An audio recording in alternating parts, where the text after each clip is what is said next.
ti sheh terapistin që ulet në tavolinë dhe punon me fëmijën tënd me shpërblime. Nëse ti e bën këtë, nëse ti sillesh mirë, nëse ti e përsërit fjalën, nëse ti thua atë që unë të kërkoj, ti do marrësh lodrën që të pëlqen. A je ndjer ndonjëherë keq nga e gjitha kjo, por nuk thua asgjë sepse mendon që kjo është mënyra më e mirë që të kanë treguar për të mësuar fëmijën tënd? A ke menduar ndonjëherë që fëmia yt ka nevojë për më shumë se kaq? Kto janë teknika të sjelljes. Në teori tingëllojnë bukur. Në praktik prindi sheh fëmijën që ri ulur, bindet dhe mëson. Por unë dua të shoh përtej dhe jashtë kësaj. Si psikologe dhe terapiste pas 25 viteve eksperiencë, që kam punuar gjatë me këto teknika të shpërblimit, kam ndjekur fëmijë që janë rritur dhe janë zhvilluar dhe kanë mësuar dhe janë tashmë të rritur. Kam u lumtuar dhe kam ndjekur intuitën time profesionale dhe njerëzore, çka më ka bërë të kuptoj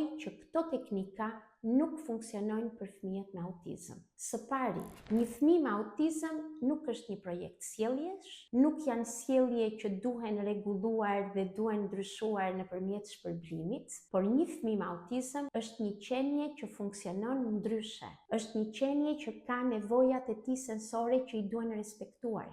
Ka nevojë për rregullimin emocional, ka nevojë për mënyra dhe terapi që e ndihmojnë të zhvillojë gjuhën e tij. Së dyti, një raport që terapisti e ndërton me fëmijën nëpërmjet shpërblimit nuk është një lidhje, por është një raport kontrolli dhe pushteti mbi fëmijën. Por këtë pikë unë do ta prek veçmas në videon time të ardhshëm. Sot që unë punoj ndryshe, që e shoh fëmijën në qendër të vëmendjes, që terapia ka në fokus nevojat e tij sensore, rregullimin e tij emocional, mënyrën se si ai komunikon, shoh që gjithçka funksionon ndryshe. Ndaj unë sot këtu jam për ty mami me një alternativë ndryshe, me një alternativë pa shpërblime, pa bindje, me një alternativë më të butë, më të ndjeshme, që ndërton një lidhje njerëzore me fëmijën tënd.